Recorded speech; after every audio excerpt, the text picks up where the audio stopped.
Hello, thanks for having me. Thanks for having me at the conference today, Sir Ommo. I'm thrilled to be with all of you, inspiring group of future tech leaders. So I'll be talking about two game-changing fields, artificial intelligence, AI, and software development. I think a lot of people have brushed on all of these, so hopefully I can bring everything home. More importantly, we'll be exploring how you can actually find your place in shaping our digital future. So here's our journey today. We'll demystify AI, what it is, what it isn't, and software development. And then I'll take you through diverse career paths that are waiting for you. Then we'll cover practical steps you can take to start to get started today. And I'll give you three action points you can actually take home today. So let's go. So everywhere we hear about AI, AI, AI, but what is actually AI?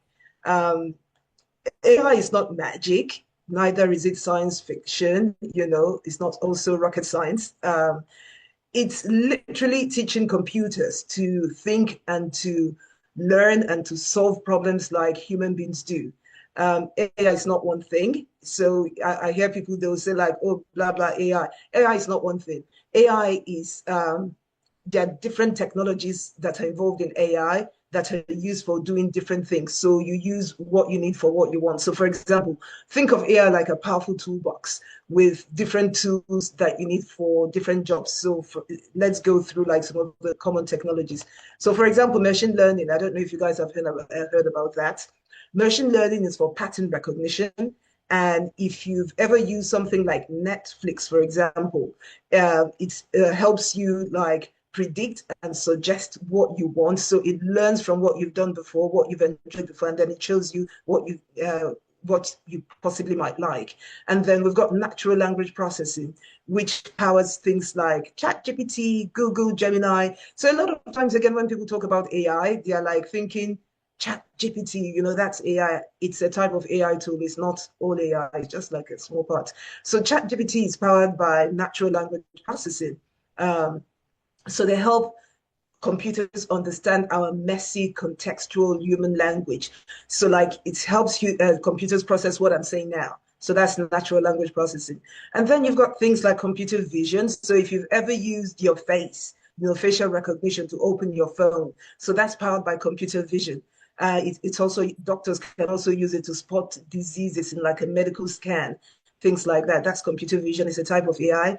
Robotics. So a lot of times, again, when people say things like, "Oh, AI is going to take jobs," literally they're thinking about robots coming to take your jobs. So I don't think AI will take jobs anytime soon. So nobody should be scared about that. But we need to learn AI to know how to use them to do things better, faster, quicker. So robotics is like, for example, you can have robotics in healthcare to help with surgery and things like that. You can have robotics to help farmers. You can have robotics in warehouse and things like that. So that's just a little bit. There are other things like causal AI, knowledge graphs, explainable AI, and so on and so forth that helps you do so many things. We won't go into all of that for time today. What matters here is that AI is vast. AI is not one thing. AI is powerful, and there is absolutely a place for you in AI. Your unique perspective could be exactly what the field needs right now. And one of the things as a researcher in AI, so you see when people talk about bias in AI, I don't know if you guys have ever heard about that. They'll be like, oh, it doesn't do this or that. Or if you've heard about hallucination, it just means AI doesn't have data in that area. So that's where your unique input actually comes, makes a difference. So in areas where it's lacking, i.e., because it's built from a Western perspective, you can bring in your own, for want of a better word, local perspective into it so that it doesn't hallucinate so much in that area or is biased. So, all of this, I mean, AI I've talked about, there's something behind them. They're all, there's something that actually powers them. And what is that? That thing is software. So AI is built on software. Before I actually continue, technology is broad. So you have hardware technologies on one side, and then you have networking, which is the cables that join all of it together, and then you have software. So what I do is software. So AI is software. Everything I'll be talking about is from a software perspective. AI runs on software. Software simply are instructions that tell your computers what to do. So if you go into a computer, If you go into ChatGPT, for example, and you say to it, tell me this, that instruction tells the computer is the software that powers what the computer will do. So so that is software, and then this software need to be built. The process of building software is called software development. So software development is not one thing.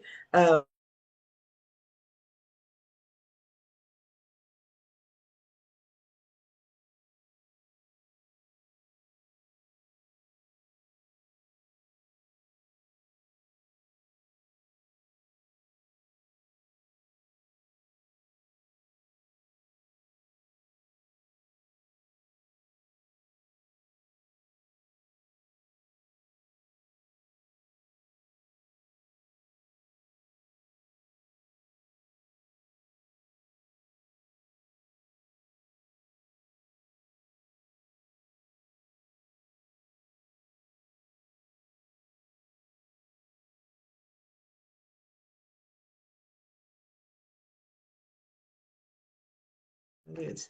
Can you hear me? I think I got knocked off for 2 seconds. Hello? If you can hear me, put it in the chat box so I can see. Okay, sorry. So I was talking, I don't know where I got knocked off, but I was talking about software. If you need mathematics for software, I think you don't need to be a mathematical genius to do software development, but you need basic understanding of math. Software development is multidisciplinary and it is more logic than anything else. Yeah. So you need to have good logical thinking skills to understand, to be able to do software development. And the other thing, a lot of people get scared because they're like, oh, am I going to be coding? No, software development is a process, like I said before. It starts from somewhere, it finishes somewhere. Coding, which people call software development or programming, is only about 5% of software development and it's in the middle. And research has actually shown that software development projects don't fail because of bad coding. Because if the code is bad, it can be corrected. It fails because of inadequate testing or requirements gathering, which we'll talk about. So software development is a creative process. It is collaborative problem solving, as a few of the previous speakers have alluded to.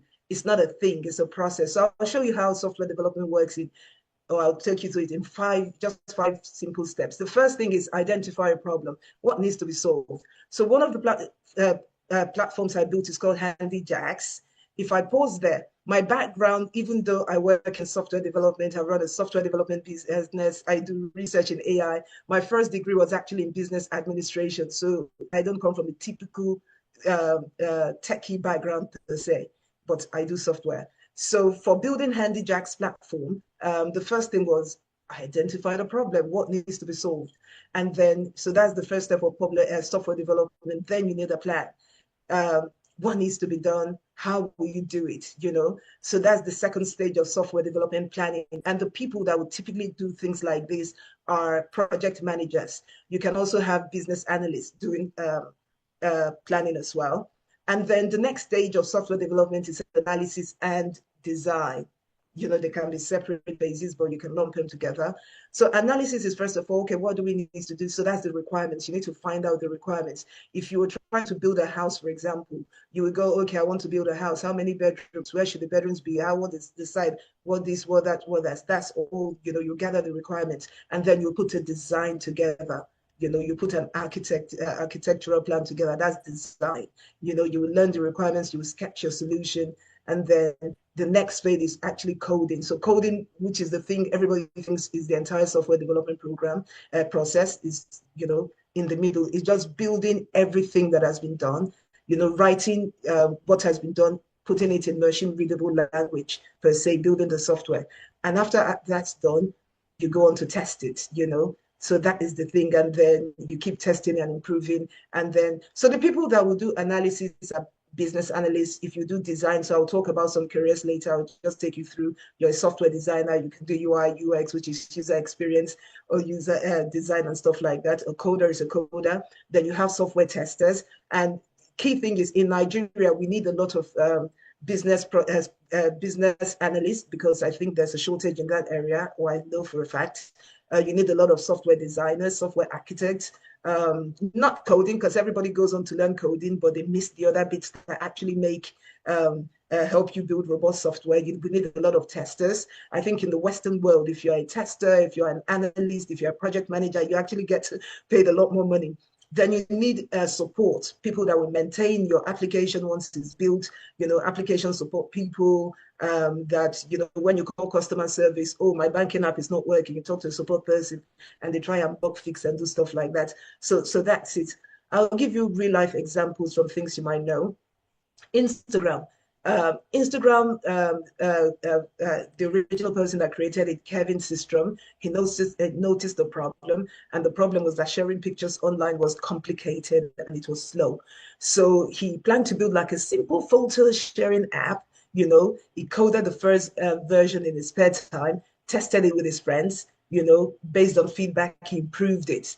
And that simple solution is now what everybody's using Instagram. You know what I mean? It's become a complex solution. Duolingo, if you've heard of Duolingo, the founder actually is the same thing. He saw that language learning was expensive and it was boring. So he designed something that would be like a game-like experience. If you guys know gaming is interesting. So he built it step by step. He tested it extensively, continuously improved it, and now we have Duolingo in multi-languages across the world, and it's actually fun. So both of these examples, they started with somebody noticing a problem. The same way in Nigeria, I noticed the problem with getting tradespeople, and I thought about Handy Jacks, put it together. They noticed the problem, followed this same simple 5-step process, and it was just rinse and repeat, and then they grew exponentially. Every software development expert follows all of these these steps. All you need to do is to learn them faster with experience. So the first time you might fail, and failure is not a bad thing, because you learn by failing. You just have to fail fast. When you fail, you get up quickly and then you keep moving. To summarize software development is a process. Software developers are digital architects that create experiences that did not exist before to solve a problem. Every app, every website, every digital tool started as someone's idea to solve a real life problems. So what could your creative career actually look like using these software development skills? In software development, there's a career path for every personality. You know, a career in software development is not just one job, it's dozens of parts for every personality type. If you're creative and you're visual, you like to do things that are pretty. UI design, user interface design, which is making apps and website beautiful, intuitive, and accessible, could be for you. Or you could go into user experience design, which is just like the experience, from when a person goes into a website to when they finish, and designing that process so that it's smooth. You could be a digital artist or animator. You could be a game creator, and things like that. Create stunning visuals for games, for apps, for stuff like that. Or if you're a curious person, you like to research, you like to go and find out why this, and just go to the root of the thing. Then AI, ML researcher could be for you. You could invent new methods that push the boundaries of the entire field forward. You could be a data scientist, find fascinating stories hidden in data. So Nigeria is data rich. I don't think we have even tapped to the vast potential of the data we have in Nigeria. So you could be that person, to go and just find fascinating stories behind the data and just build software solutions, AI solutions as well, that guide major decisions. You could be a user experience researcher, UX researcher that understands what people actually need, so that we can actually build for people as opposed to build for ourselves. If you're a person that loves logic, you like structure, then you can go and be a coder, so writing code is not for everybody. Some people love it, some people don't love it. A lot of the speakers that I've spoken are not actually coders. So you can craft your career in that area, writing code that powers everything from social media to space missions. You can be a QA analyst, that's quality assurance analyst, which is a tester. Ensure that all these software products, all these AI products are actually reliable, they work well, they flow as seamlessly and flawlessly for millions of people all over the world. That could be your thing. You could be a project manager, coordinating teams. If you like to manage people and boss people around, project management, going on to program management might be your thing. If words are your superpower, you like to talk, you like to write, you're creative in that way, then you can be a technical writer. You can explain complex technology in simple, clear ways that any person, your grandmother can understand. You can be a UX writer, user experience writer, craft little messages that people see in apps. When you go in apps and you see all these things coming up, you could do explainable AI. You know that it explains. You go on and click, you see something come up. Oh, this is this and this is that. You could be that person doing that. Um, you could do developer relations. You know, I mean, you've heard of customer relation management. You could be the bridge between technology and the people that use it. You know, things like that. There are many exciting parts you could follow in software development. I've talked about business analysis, solutions architect. You could go into cybersecurity. I think that was extensively covered before. You could go into product management. You know, when people want to come up with new products, you'll be the person managing that thing, similar to project management, but a little bit different. You could be a startup founder. You could go and build a company from scratch. As a startup founder, you don't have to be a coder. You don't have to be the coding. You just need to be the visionary and be able to guide the process. So what I've gone through is not exhaustive at all. They are just, you know, some things to just get you thinking about where you might actually fit in this area. And there are many things you can do in software development, like I say. And here is some of the beautiful truths out there. Many companies these days, you know, they are actively seeking more women, more diverse perspectives. So put yourself out there. You know, the world actually needs you. They need your lived experiences to build products that would work for every single person. So get out there. You know, don't be shy. And then, how do you choose your career path? So I've talked about some of the things, how, you know, different personality types can fit into different things, but you can, you know, one way to actually do this is to ask yourself revealing questions. Do I get excited about solving puzzles and figuring out how things work? Do I love art? Do I love design? Do I like making things beautiful? You know, do I like writing? Do I like explaining complex ideas? Do I like teaching people? You know, you could go and be teaching people. Are you genuinely interested in new technology and the possibilities? Are you that person always trying to like push boundaries? You know, do things actually frustrate you enough that you want to fix them? You know, ask yourself these introspective questions, you know, and then these will help you sort of like direct it on how to where to focus your technology career, your software development career. And the exciting part is that you don't actually need to choose one thing. Many tech careers are fluid. I do many things, as was said before. You know, I run a software business. These days, I don't do that too much because I'm focused on my PhD. In my PhD, you know, in my PhD, I'm doing a lot of research, researching new technologies, new ways of using AI. But I also do training, you know, I do writing, I do so many things. So you don't have to be stuck in one thing, doing coding day and night. You know, that's some people do that and they love it. Many people don't love that. So do what's best for you, but just like think about what you like, think about what you enjoy, and then go for it. Many successful software development professionals literally combine multiple interests, you know. Just remember that you already have the problem solving framework. So whether you become a UX designer or an AI researcher, just follow the same 5 steps that we discussed. Identify the problem, plan the solution, build the solution, or get someone to build it for you, test it, and just continuously improve it. So speaking of getting started, you can begin this journey today. You know, your AI or software development journey can begin right now. You don't even need a laptop if you don't have one. Your phone is enough for you to get exploring. Just remember that you don't need to be a genius or computer nerd.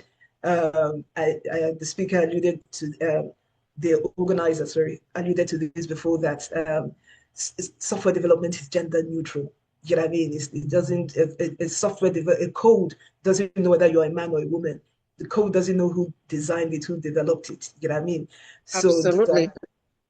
so those are like outdated stereotypes. You know, technology is for every single person, for brilliant young women like Yeah. you.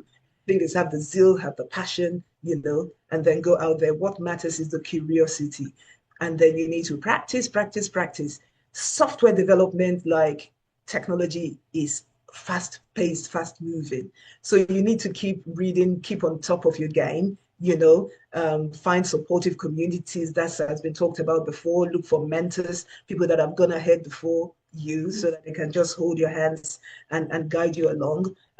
Technology industry needs diverse perspectives, collaborative approaches. In the things I do, from academia to industry, everything is collaborative. You know what I mean? You can't work alone in the silo.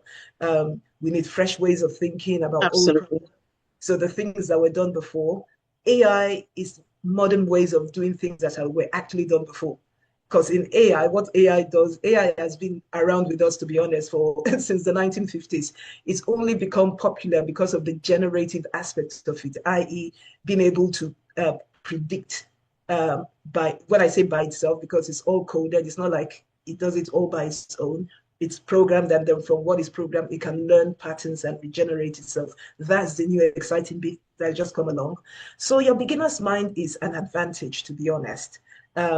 Think of the examples I shared with you from the founder of Instagram that initially was not a programmer when he actually created Instagram. He literally learned by doing, you know, following the same 5 steps that I gave to you. The guy that started Duolingo, education technology, you know, again, is the same thing. Your unique interests will actually drive you, and your perspectives will lead you to the next breakthrough. You know, you might come up with the next big thing that everybody is talking about. So your takeaway for today, you know, I'll leave you with an action plan so you can get started.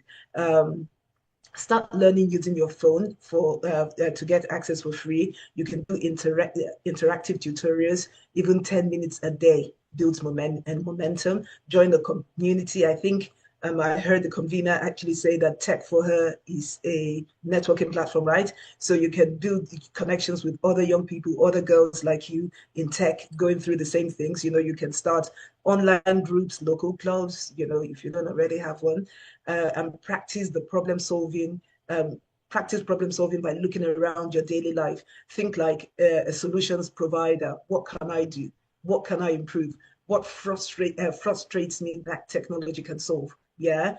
When you when we get off of this call tonight, or if it's too late, or maybe tomorrow, first of all, try using Grasshopper by Google. So Grasshopper is a tool by Google. It's designed for absolute beginners to start learning to code. You can start doing that by the end of tomorrow. By the end of this week, create something fun on Scratch. So Scratch is a drag and drop coding app that feels like a game. So you can start using that. Join the TechHer community or Girls Who Code, or find a local tech meetup somewhere. Um, and if you do this, by the end of this year, you can build your first real project, you know, that you can proudly say, I made this. So um, some essential beginner-friendly resources that can help you get started. Like I mentioned, Grasshopper. So you can make a note of that. It's step by step, yeah, coding lessons designed for you to use on your phone. Use Scratch, sorry. Scratch is visual, is drag and drop, is coding perfect for your first projects. Yeah. You can go to code.org. You can get playful tutorials, mini games that teach core programming concepts. Go to Khan Academy, get free comprehensive coding lessons with hands-on practice. You can go to YouTube. In YouTube, you can find anything, you know what I mean, from beginner level to advanced focused tutorials.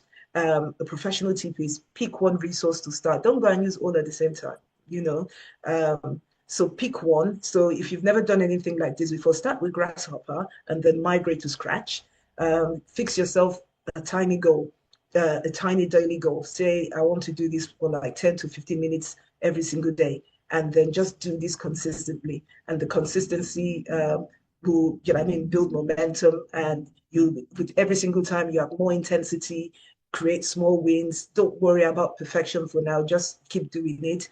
And you know, if you do that from today, by the end of this year, you will see your progress. You would have done something good. So it comes to the end of my talk. I hope, you know, I mean, I didn't rush through it, but you can ask me questions, obviously. This for this for this 15 Thank minutes, you. AI, you know, what it really is, why it is accessible to you. I've told you that software development is creative. It's a learnable step-by-step process. It's not one thing. I've talked about the diverse paths you can have in software development and AI and the actionable steps you can start doing today. My final message, before I let you let me go, I let you go. I don't know who is letting who go. Yeah, you belong in software development. You belong in AI. Tech industry is not an exclusive club for a certain type of person. It is creative, it is problem solving, it's a field that desperately needs your perspective, your ideas, and your unique ways of seeing the world. Start small, stay curious, surround yourself with people that will cheer you on. And remember, every single expert in the field started exactly where you are today. Thank you so much. So I'm open for questions. Thanks. Whoa, that was a masterclass in AI and software development. Thank you so much, Omar.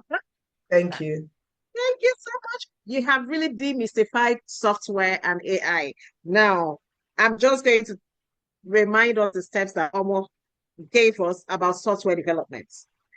She said identify a problem, plan, analyze, code, test, then have application support experts who are going to help you in the event that something goes wrong or you need to, fine tune stuff. Now, because we are running out of time, if I will run out of time already, please drop your questions in the chat section. Omo will still be around for 10 more minutes. If she stays longer, praise be to God. She'll be there to please take your questions and answer them immediately. Thank you so, so much, Omo. Now, I know that coding is not all you need to be a software developer. You can just find yourself in any area of the steps where you can operate and operate very, very effectively. Thank you so much for justifying that for us, Omo. Thank you so much.